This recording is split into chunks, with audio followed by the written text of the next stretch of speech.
By बार्न हैवर cycle method. तो किस मेथड से काम करते हैं? बाय बार्न हैवर साइकिल मेथड से। बार्न हैवर साइकिल मेथड से।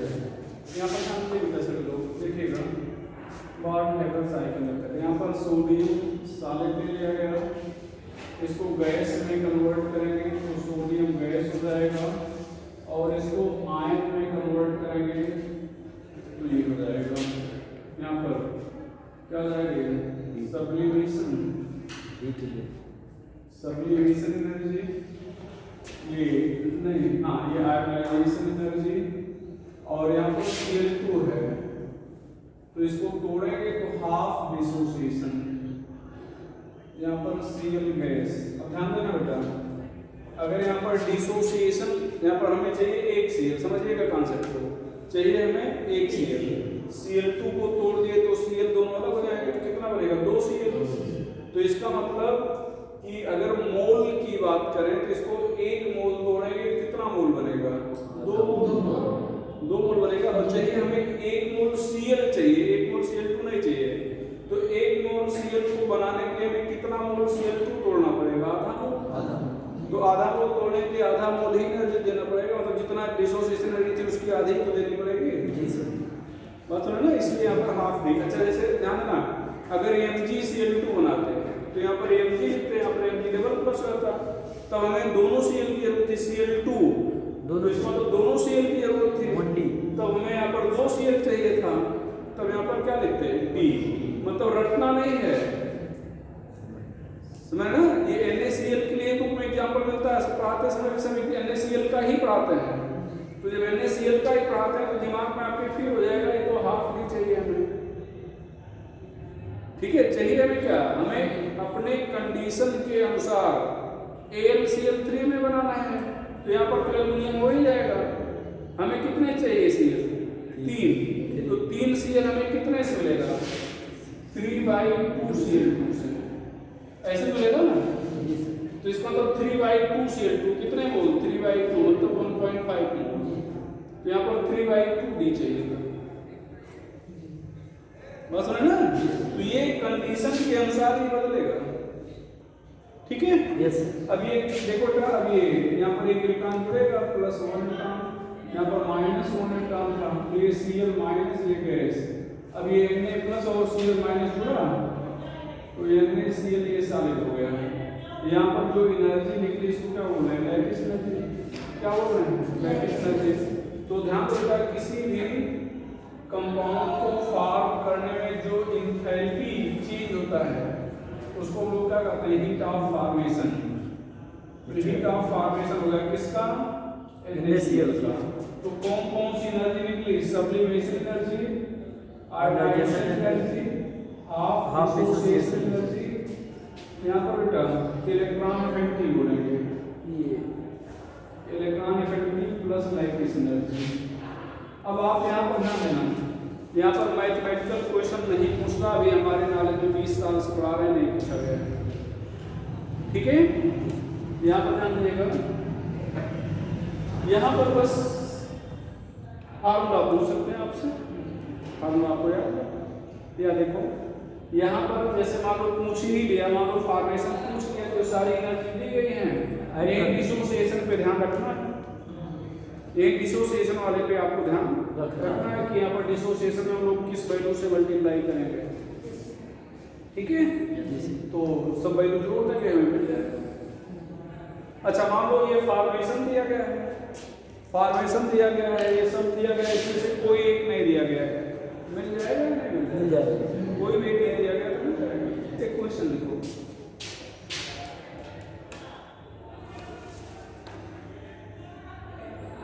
one of the following can be calculated या डिटरमाइन करेंगे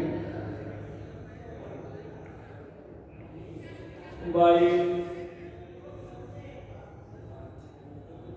Born-Haber cycle।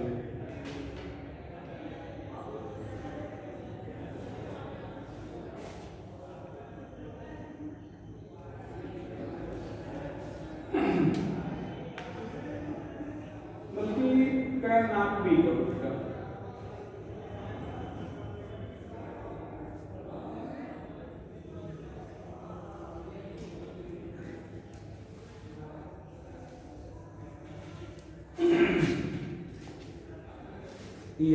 बी बी तो कौन है कंप्लीट कर पाओगे?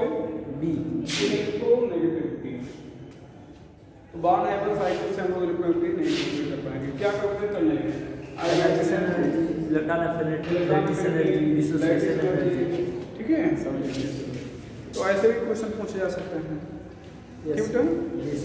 आगे आपकी हेडिंग होगी characteristic of ionic bond.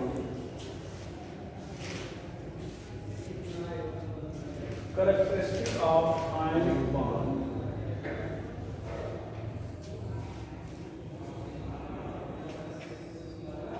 Characteristic of ionic bond. Characteristic of ionic bond.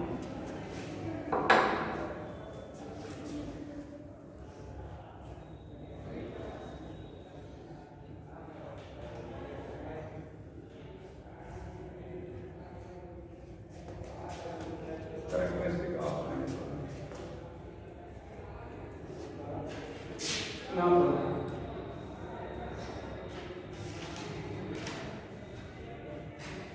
ionic compound is formed by, आप भी करके कंपाउंड कर देंगे, formed by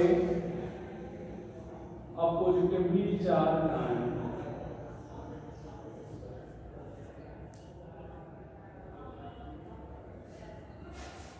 ध्यान रखना, आयनिक कंपाउंड जो है ये oppositively charged आयन से बना हुआ है।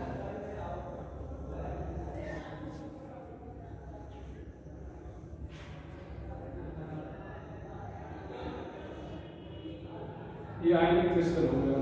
ठीक है, भले आप पढ़ोगे NaCl लिख रहे हैं, Na प्लस और Cl मतलब NaCl न्यूट्रल टाइप का दिख रहा है, लेकिन ये एटम नहीं है, ये पॉजिटिवली चार्ज क्या है? आयन है। और यहाँ पर ध्यान रखना, ये which are held by strong electrostatic force of attraction. तो व्हिच आर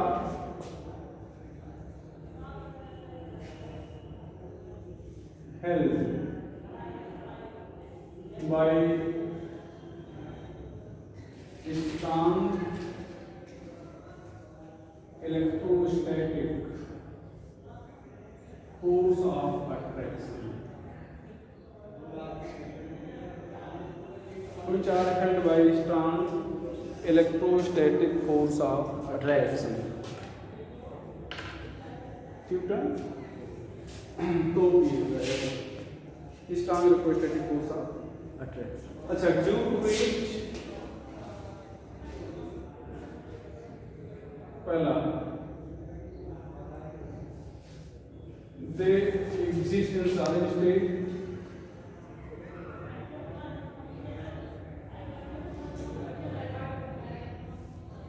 इसलिए सारे स्टेट पाए जाएंगे। Have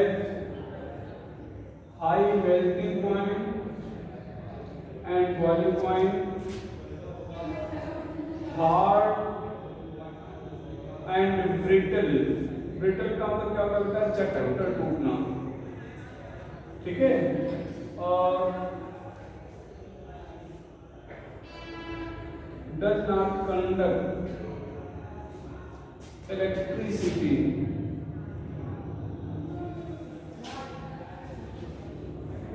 in solid state. क्यों नहीं करते? यहाँ पर ये रख रहा है strong electrostatic force of attraction. ये सभी का आंसर एक है। क्यों मेल्टिंग एंड बॉइलिंग पॉइंट आता है? Strong electrostatic force of attraction. Conducting क्यों नहीं कंडक्ट करते? आयनों के लिए strong electrostatic force of attraction, जिसे मूव नहीं कर सकते, मूव करने के लिए फ्री नहीं हो पाता। Are good conductor in molten or fused state or in aqueous solution।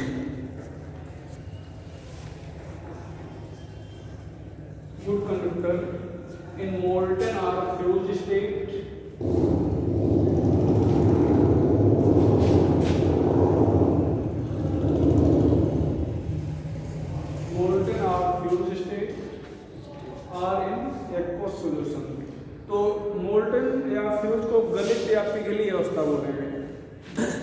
और या एक्वस सॉल्यूशन मतलब जली विलेन बने।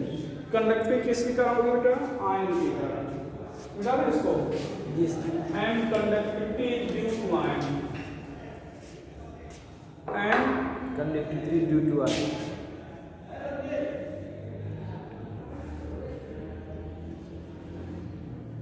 conductivity is due to ion। तो कंडक्टिव आयन के कारण। ये अभी एक पॉइंट था। दूसरा point does not dissolve in non-polar solvent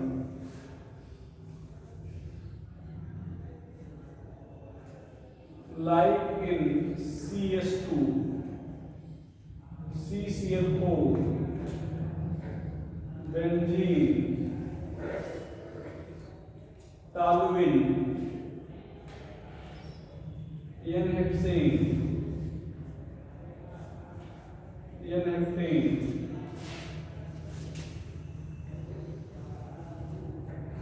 and in ether।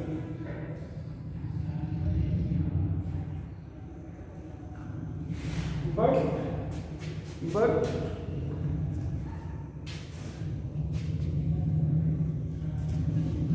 dissolved in polar solvent।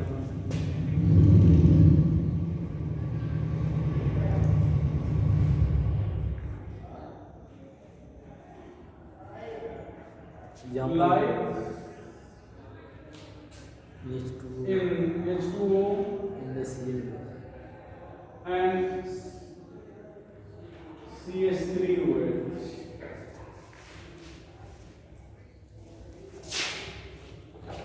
and CS3OH।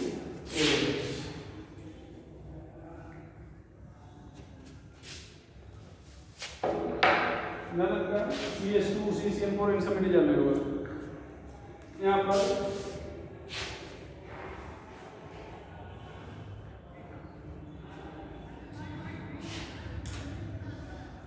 for solidity of ionic compound, for solidity of ionic compound देखना बेटा, समझिएगा। इधर देखना, यहाँ पर जैसे Na+ और Cl- है, जब ये जुड़े रहे होंगे तो एनर्जी निकली रही होगी। जब भी कोई चीज जुड़ता है एनर्जी निकलती है। Yes. तो इनके जुड़ने पर भी एनर्जी निकल रही होगी। इस एनर्जी को क्या बोलेंगे? लैटिस। अच्छा, आपको कई बार बताया है कि जब भी कोई बांड बनता है तो एनर्जी निकलती है। अगर उसको उतनी ही एनर्जी फिर दे दिया जाए तो टूट जाएगा। तो इसका मतलब जितनी एनर्जी निकली थी अगर उतनी ही दे दिया जाए तो क्या हो जाएगा? टूट जाएगा। तो एनर्जी निकली कितनी थी? लैटिस एनर्जी के बराबर थी। अच्छा, वाटर क्या होता है? पोलर होता है। वाटर क्या होता है? पोलर। ये पोलर है, बताएंगे अभी चर्चा होगी। ठीक है, ये पोलर है। तो यहाँ पर ये ध्यान दो, ये पॉजिटिव पोल है और क्या है? Negative pole. तो जब वाटर में डालोगे इस किसी आयनिक कंपाउंड को, सॉल्वेंट में डालोगे, तो अब इसका जो नेगेटिव पोल है इसके पॉजिटिव पोल के द्वारा अट्रैक्ट किया जाएगा और इसका पॉजिटिव पोल इसके नेगेटिव पोल के द्वारा, तो हमने वाटर में इसको डाल दिया है। तो ये वाटर की कंडीशन यहाँ पर देखने को मिलेगी। मिली? अब ये जो पहला जहाँ पर ये अट्रैक्शन होगा तो ये वाटर इंटरेक्ट हो रहा है ना, तो वाटर का इंटरेक्शन क्या कहलाता है? हाइड्रेशन। पढ़ाया गया अभी पिछले चैप्टर में। वाटर का इंटरेक्शन क्या कहलाता है? हाइड्रेशन। तो वाटर के इंटरेक्शन से भी एनर्जी निकलेगी और उस एनर्जी को हम क्या बोलेंगे? Hydration energy. तो यहाँ पर जो एनर्जी निकल रही है वो क्या होगी? Hydration energy. अच्छा, किसी एनर्जी पर उसकी मोहर नहीं लगी होती है कि लेबल लगा ये आयोनाइजेशन एनर्जी, ये इलेक्ट्रॉन एफिनिटी, ये फलाने एनर्जी, ढमाके, ये सब नहीं। एनर्जी सिंपली एनर्जी होती है। जिस प्रोसेस की एनर्जी है उसको उसी प्रोसेस की एनर्जी बोल देते हैं। अब चूंकि एनर्जी हाइड्रेशन में निकली तो हाइड्रेशन एनर्जी थी, ये लैटिस फॉर्मेशन में निकली तो लैटिस एनर्जी थी। अब अगर यही एनर्जी इसको तोड़ने का काम करेगी तो निकली और चली गई कहीं, सराउंडिंग में चली गई, अब तो है नहीं। तो अब वो उसको पकड़ के नहीं लाओगे ना, जैसे आपको कहा गया कि उतनी एनर्जी दे दिया, तो जो एनर्जी निकल के चली गई है उसको तो आप पकड़ थोड़ा लाने जा रहे हैं, कोई दूसरी एनर्जी देंगे या किसी दूसरे फॉर्म में देंगे। तो यही जो एनर्जी निकलेगी इसको क्या करेगी, तोड़ने का काम करेगी। तो अब अगर ये इससे ज्यादा हो गई तो टूट जाएगा, ज्यादा नहीं हुई तो नहीं टूटेगा। ये तो ना, और टूटेगा तो डिजाल मान लिया जाएगा, नहीं टूटेगा डिजाल नहीं माना जाएगा। तो आर सॉल्वेंट या पानी compound in water, hydration energy should be greater than lattice energy, तभी जो डिजॉल्व होगा। और in other solvent, भैया मान लो ये वाटर नहीं था, कोई दूसरा सॉल्वेंट था, तो सॉल्वेंट इंटरेक्ट हुआ, देखो सॉल्वेंट इंटरेक्ट हुआ और सॉल्वेंट के इंटरेक्ट होने पर जो एनर्जी निकलेगी उसको सॉल्वेशन एनर्जी कहेंगे। क्या कहेंगे? Solvation energy. तो यहाँ पर क्या कहेंगे? Great solvation energy greater than lattice energy. Solvation energy greater than क्या होता है? Lattice energy. यू तो वाटर में किसी कंपाउंड को डिसॉल्व होने के लिए, आयनिक कंपाउंड को, उसकी हाइड्रेशन एनर्जी उसकी लैटिस एनर्जी से ज्यादा होना चाहिए, या किसी और सॉल्वेंट में डिसॉल्व होने के लिए सॉल्वेशन एनर्जी उसके और एनर्जी से ज्यादा होनी चाहिए। अगर ऐसा है तो डिसॉल्व हो जाएगा, अगर नहीं है तो डिसॉल्व नहीं होगा, ऐसा नहीं है तो डिसॉल्व नहीं होगा। भैया यहाँ पर हम लोग AgCl, AgBr, AgI, CaF2, calcium के बहुत सारे compound, CaC2O4, BaSO4, PbSrSO4, PbSO4, ये सब आयनिक हैं। इसको काट दो, but does not dissolve in water. कारण भले आपको नहीं मालूम है, लेकिन कारण वही क्या? हाइड्रेशन एनर्जी छोटी होगी, hydration energy less than lattice. ज्यादा पूछा था किसके लिए? PbSO4 और BaSO4 के लिए, ये ज्यादा पूछा था। PbSO4 और BaSO4।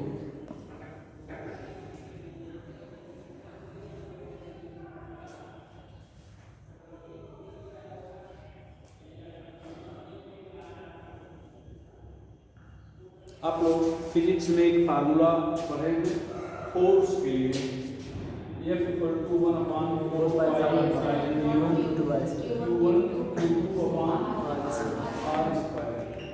दो चार्ज के बीच इलेक्ट्रिक फोर्स। तो अगर फोर्स ज़्यादा लग रहा है तो उनको अलग करना आसान है या कठिन है? कठिन है। भाई अट्रैक्शन ज़्यादा, अट्रैक्टिव फोर्स ज़्यादा है तो अलग करना कठिन होगा। तो आप चाहेंगे कि अगर इनको अलग करना है तो फोर्स ज़्यादा लगे या कम लगे? कम लगे। कम लगे। और ये क्या है?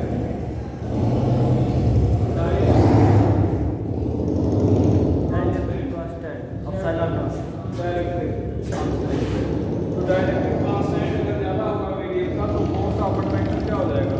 कम। फोर्स ऑफ अट्रैक्शन क्या हो जाएगा? कम। और फोर्स ऑफ अट्रैक्शन कम हो जाएगा तो सॉल्युबिलिटी बढ़ जाएगी, सॉल्युबिलिटी बढ़ जाएगी। मतलब सॉल्युबिलिटी ज़्यादा है अगर डायरेक्ट्रिक कांस्टेंट ज़्यादा है। तो लिख लेगा solubility of ionic compound, solubility of ionic compound, solubility of ionic compound also depends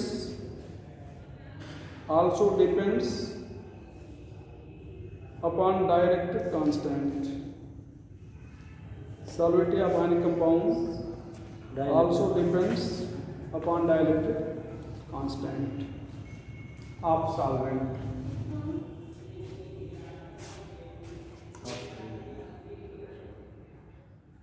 Dielectric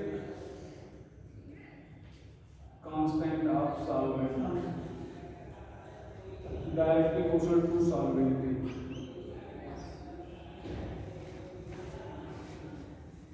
of ionic compound. Directly proportional to solvency of ionic compound. ionic compound.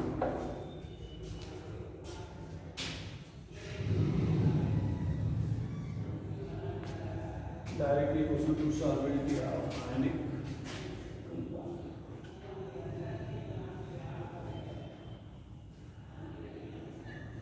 Indirectly proportional to solvency of ionic compound. ठीक है, यहाँ पर direct constant, यहाँ पर solvent, direct constant, ये H2O, D2O और क्या क्या D2O और मेथिल यहाँ पर PTO 79 और 35। तो किसमें आयनिक कंपाउंड की सॉल्वेंटी ज़्यादा है? H2O में। एक question,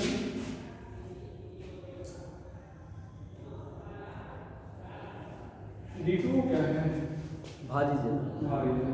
Four solvents A, B, C and D has dielectric constant respectively as 30, 60, 50 and 40. ये एंड है and 40. In which solvent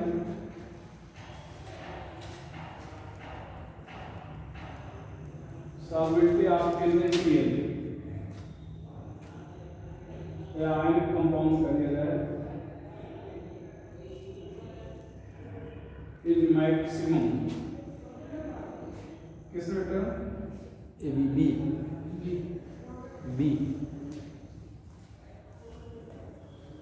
option number B. B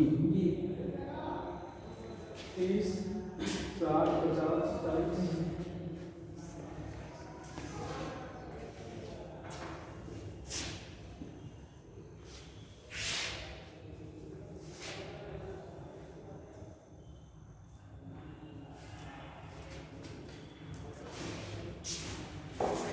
ठीक है, yes.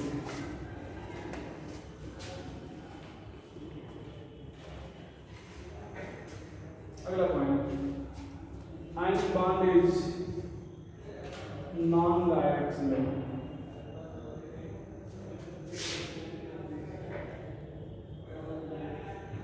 Hence does not represent geometry. ध्यान रखना भैया, Na+Cl-, इधर Cl है, इसको अट्रैक्ट कर रहा है, Cl- यहाँ पर कर दिया है, तो अट्रैक्ट करेगा या बंद कर देगा भैया? अट्रैक्ट करेगा या बंद कर देगा? करेगा। कहीं पे जाओ ना, तो इसका मतलब कोई विशेष डायरेक्शन नहीं है कि जहाँ पर अट्रैक्शन होगा और अगले विशेष डायरेक्शन में अट्रैक्शन नहीं होगा। इसका मतलब ज्योमेट्री क्या होगी? कोई भी निश्चित प्लेस या पोजीशन नहीं है, इसलिए ज्योमेट्री नहीं होगी। समझाते हैं इसको? यस भैया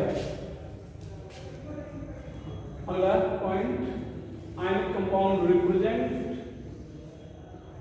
isomorphism in electronic conformation. Ionic compound represent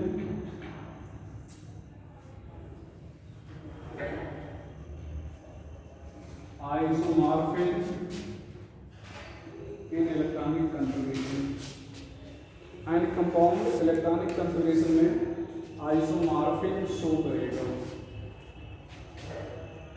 ionic compound represent isomorphism in electronic conformation. यहाँ पर आइसोमॉर्फ का मतलब सेम संरचना, सेम स्ट्रक्चर, नाम की संरचना।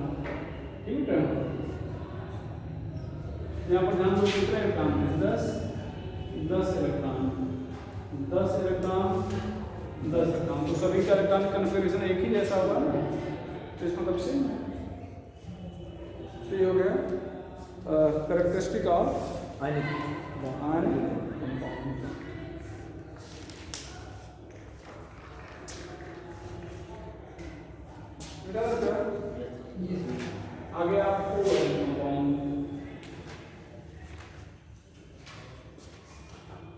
Covalent compound, sorry covalent bond not compound, covalent bond. दूसरा सहसंयोजन concept by Lewis।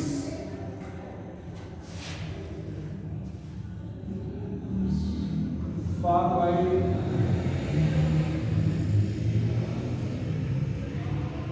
mutual sharing of electron of combining electron, mutual sharing of electron of combining, yeah, by combining electron।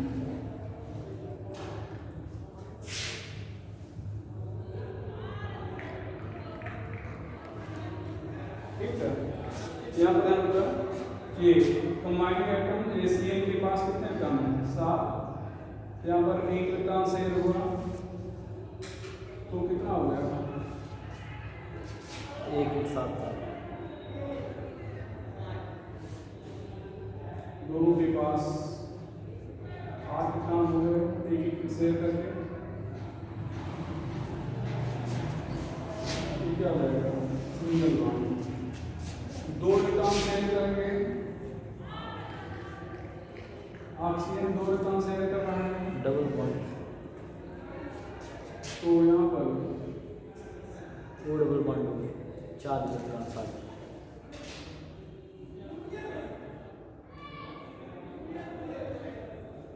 यहाँ पर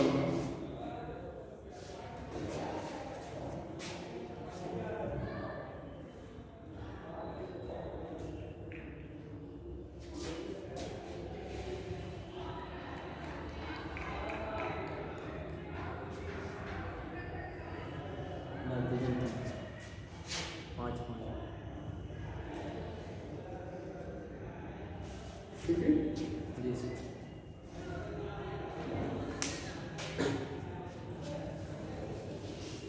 तो अगर combining atom एक electron share करते हैं तो एक बॉन्ड बनाएंगे, 2 शेयर करते हैं 2 बनाएंगे, 3 शेयर करते हैं 3 बनाएंगे।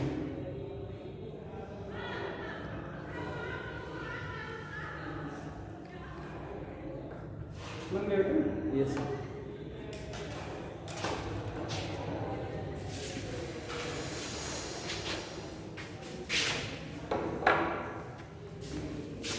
Combining atom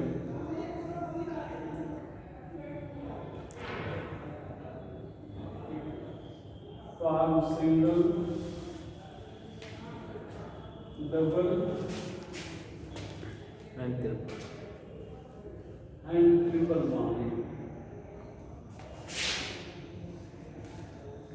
if they share 1, 2 or 3 electrons respectively।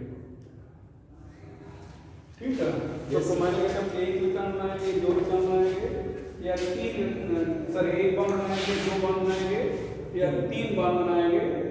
अगर वो एक इलेक्ट्रॉन शेयर करते हैं, 2 इलेक्ट्रॉन शेयर करते हैं या 3 इलेक्ट्रॉन शेयर करते हैं। एक और चीज बता दें, किन्हीं 2 नॉन मेटल के बीच में 3 से ज़्यादा बॉन्ड नहीं हो सकता। मेटल के बीच में हो सकता है, नॉन मेटल के बीच में नहीं हो सकता। तो लिख लेंगे there cannot be more than 3 electron, there cannot be more than 3 electron in between 2 non-metal। बोलने पे कितना पड़ता है sir? there cannot be more than 3 bond electron, there cannot be more than 3 bond in between 2 combining atoms।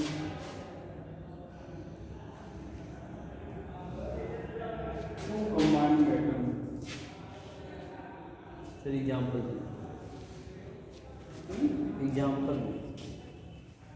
2 combining 2 non-metal combining non तो 2 metal के बीच में 3 से ज़्यादा इलेक्ट्रॉन नहीं हो सकता। दो नॉन मेटल के बीच में, ठीक है। तो ये condition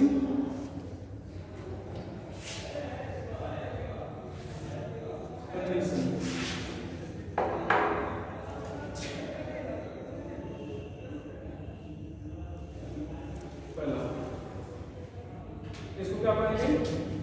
electronic difference of combining atoms should be less than 1.7.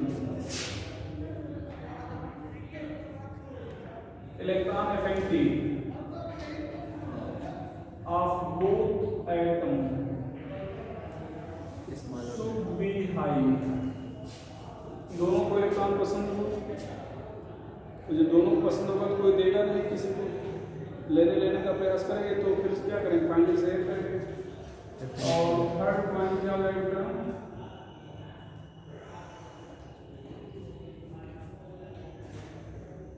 Balance sale of both item should have 4, 5, 6 or 7 electron except hydrogen, beryllium, boron 1, 2, 3, ठीक है। तो दोनों को माने एटम के बीच में के पास 4, 5, 6 या 7 इलेक्ट्रॉन हो। यहाँ पर एक्सेप्शन क्या रहेगा बेटा? हाइड्रोजन रहेगा जिसके पास 1 इलेक्ट्रॉन है, बेरिलियम के पास 2 और बोरान के पास 3। अगर हम आपको बताएं हैं तो बोरान के सभी कंपाउंड कोवैलेंट हैं, कोई आयनिक नहीं है। बेरिलियम में BeF2 केवल फ्लोराइड को छोड़कर सभी कोवैलेंट हैं। हाइड्रोजन मेटल के साथ मेटल के साथ आयनिक और नॉन मेटल के साथ कोवैलेंट रहेगा, ठीक है। आगे चलो टर्म मेटल के साथ लिखा है, पीछे लिखा चुके हैं। मेटल के साथ आयनिक, नॉन मेटल के साथ कोवैलेंट। आगे भैया आयनिक क्या बना रहा था लिखा है? Yes sir. Type of covalent bond,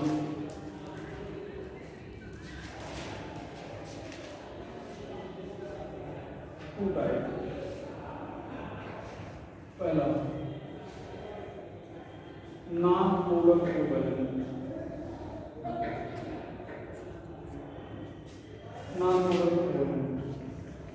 यहाँ पर इफ इलेक्ट्रॉन की difference delta E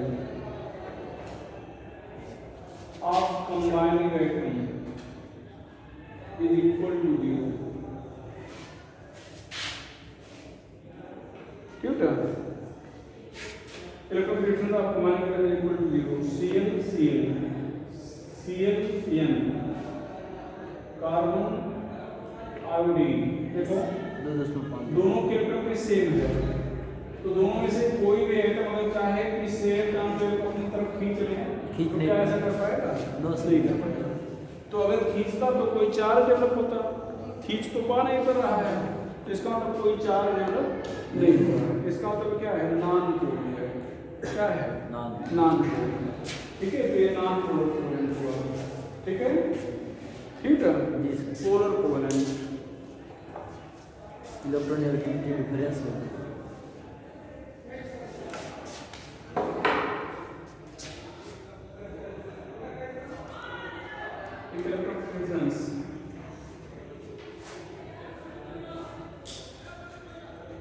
of combining atom. Electron difference of combining atom is not equal to 0. ठीक है? यहाँ पर इलेक्ट्रॉन डिफरेंस कितना होना चाहिए? Less than 1.7 but greater than 0. तो 1.7 से कम हो लेकिन 0 से क्या हो? ज़्यादा है। यहाँ पर ध्यान दो, ये प्लस ये क्या हो जाएगा? माइनस प्लस ये क्या हो जाएगा? माइनस। अब देखो बेटा ये भी पोलर है, ये भी पोलर है, दोनों पोलर हैं। तो कौन ज़्यादा पोलर है? तो अगर किसी बांड की पोलरिटी मेजर किया जाएगा तो इलेक्ट्रोस्टैटिक डिफरेंस के डायरेक्टली प्रोपोर्शनल होगा। ठीक है, फ्लोरीन का HF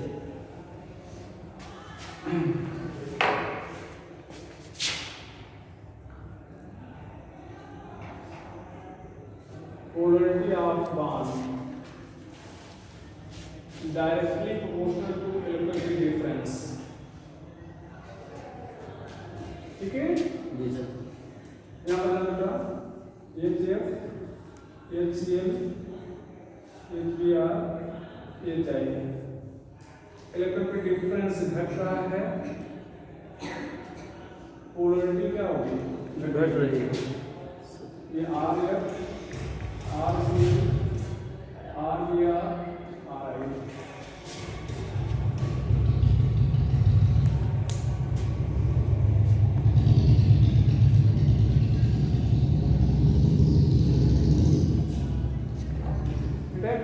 Yes.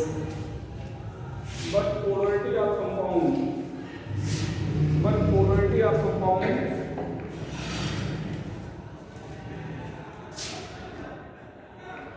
Does not matter.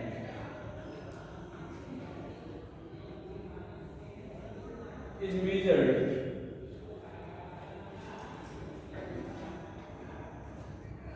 with dipole moment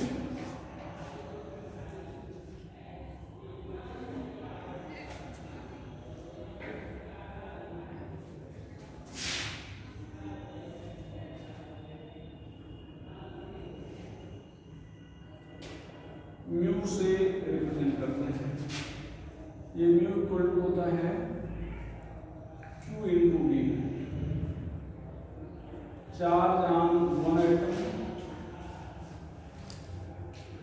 Density. Distance between two.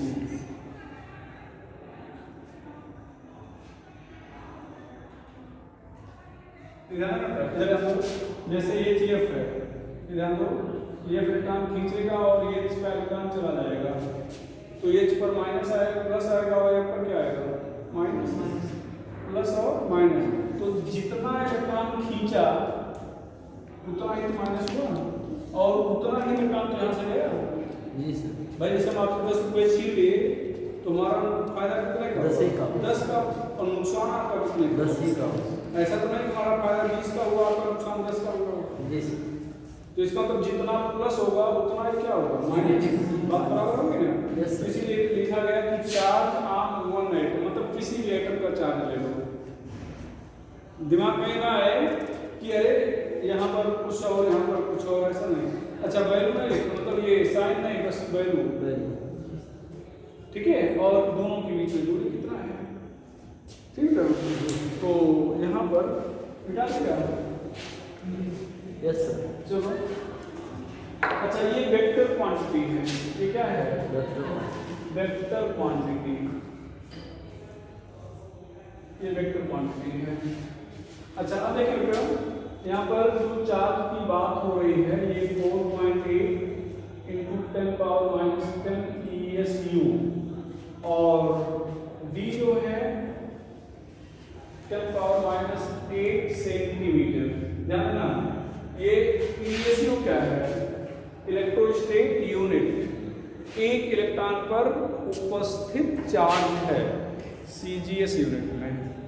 ये SI यूनिट में तो लोग 1.6 × 10⁻⁻19 लिखते हैं, लेकिन CGS में क्या लिखेंगे?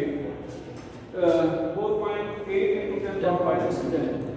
ठीक है, और यहाँ पर एक एंगस्ट्रॉम, दूरी कम से कम 1 एंगस्ट्रॉम माना जाएगा, 1 एंगस्ट्रॉम से कम नहीं माना जाएगा। तो 1 एंगस्ट्रॉम बराबर 10⁻⁻10 मीटर, तो सेंटीमीटर में बदलेंगे तो 10⁻2 से मल्टीप्लाई कर देंगे। ठीक है, तो 10⁻10 मीटर को 10⁻⁻10 को 10⁻2 से मल्टीप्लाई करेंगे, 10⁻8, तो इसलिए यहाँ पर लिखा गया है। अब यहाँ पर ध्यान रखना, ये हो जाएगा 4.8 × 10⁻⁻18 ESU सेंटीमीटर, ESU सेंटीमीटर। ठीक है, या 4.8 DY कहते हैं उसको, क्या कहते हैं? DY। ठीक है, डीवाई यूनिट है, जी सर, डीवाई क्या है, यूनिट है। यूनिट है, ठीक है। जी सर, तो एक डीवाई बराबर 10 power minus 18 ESU centimetre centimetre. या 3.33 into 10 power minus 30 coulomb metre, ठीक है। जी सर, तो ये हो गया। अब आगे ये तो आज म्यू क्या है पढ़ा दिए, अब कैसे डिटरमाइन करेंगे किसी भी कंपाउंड का म्यू, ठीक है, इसको हम लोग कल चर्चा करेंगे और जो रिलेटेड चीजें होंगी, ठीक है, ठीक है।